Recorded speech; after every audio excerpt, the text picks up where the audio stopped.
To discuss that video and the mess that seems to characterize the aviation sector, I'm very pleased to have with me on the panel here in the studio, to my left, the Managing Director of the Federal Airport Authority, Engineer Saleh Dunoma. Sorry, I hope I didn't mispronounce your name. It's okay. Thank you, sir, for coming.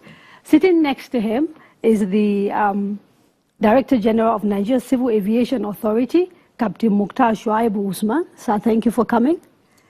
To my immediate right is Dr. Wale Babalakin, the Chairman of Bicotany Aviation Services Limited, one of the few private infrastructure companies that we have operating in the aviation sector. So welcome to the show. Thank you very much. And sitting next to him is Mr. Pekun Showole, an aviation lawyer. Sir, thank you for joining us. Thank you. Now, sir, let me actually start with you, Mr. Showole. Based on that video, what we seem to hear is that a functioning aviation sector is actually quite vital to any country, even though they sort of touched on some of the challenges. So I want to start by asking you, what can a properly functioning aviation sector do for Nigeria? Well, I think the easiest way of looking at it is the proposed closure of the Abuja airport and the reaction of the airlines, particularly the international airlines. It shows clearly that what we're doing is totally wrong and that a lot more needs to be done. Okay, but you know, at the beginning of this program, I talked about the fact that many people see flying as something that is a privilege and it's something that only the few do.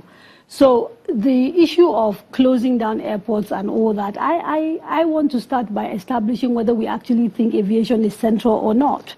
And before we sort of go into the details, and that's really my question to you, is aviation generally central to a nation or not? Oh, certainly. You're talking about the movement of passengers, movement of cargo, movement of whatever in the fastest time possible.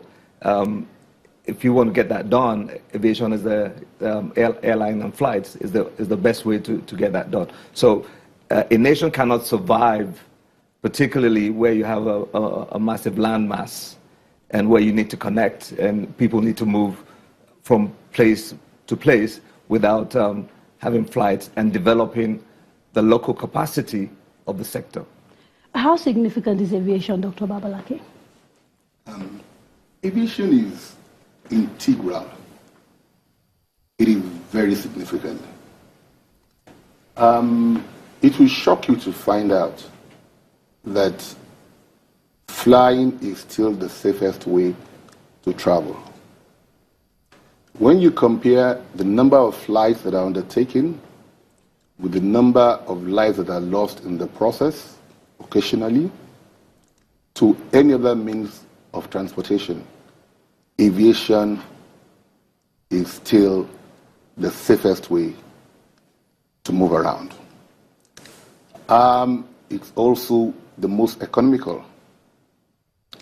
There's a world of difference between driving by car from Abuja to Lagos in 12 hours and doing it in 2 hours. The amount of time you lose through road transportation or rail transportation or whatever transportation is significant, and every loss of time is a loss of money. Okay, so let me go back to the custodian of what is essentially the biggest infrastructure that we have in the aviation sector, which are the airports. Given the significance of aviation to the economy of a place like Nigeria, for example, why have we continued to have issues around the sort of infrastructure that we see if we compare to other countries, even places like Kenya and Ethiopia and even South Africa, not to talk of places outside the country? Well, thank you very much for this question. Nigeria is the largest country in the continent of Africa. We have a huge population, and that translates into huge traveling population. The last development plan, where most of our airports were built, was about 40 years ago. And since then, nothing significant was done in terms of improving the infrastructure in our nation's airports. Although we have 22 airports, which is commensurate to our population, these are the airports that are managed by Federal Airport Authority of Nigeria. But we need to do a lot more in terms of development.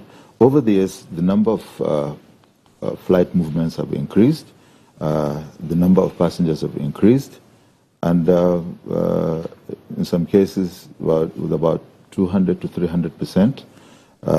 But the infrastructure remains the same. Why is that, do you think? Why have we not seen a growth that is commensurate with our size as well as the potential that the country has? Well, it has to do with planning and support from government to make sure that the infrastructure grows with the growth in the traveling public and generally the growth of the Nigerian population, which translates into more traveling public. So basically it's a failure of governance? Is that what I'm hearing? Yeah, it's not completely a failure of governance, but it has to do with a lot of management and also planning. It's not just government, but also, the aviation industry in Nigeria is mostly privately driven, apart from, of course, the airports. There are so many airports now that are owned by private individual state governments and companies. The 22 that we have are partly owned by state governments and partly owned by federal government. So we need to plan together with all those the stakeholders and government to make sure that the growth of infrastructure is commensurate to growth in traffic. We're going to take a quick break. When we return, we focus on specifics from safety issues to passenger rights and, of course, infrastructure and the huge bailout funds that were dished out which no one knows what happened to. Join us after the break.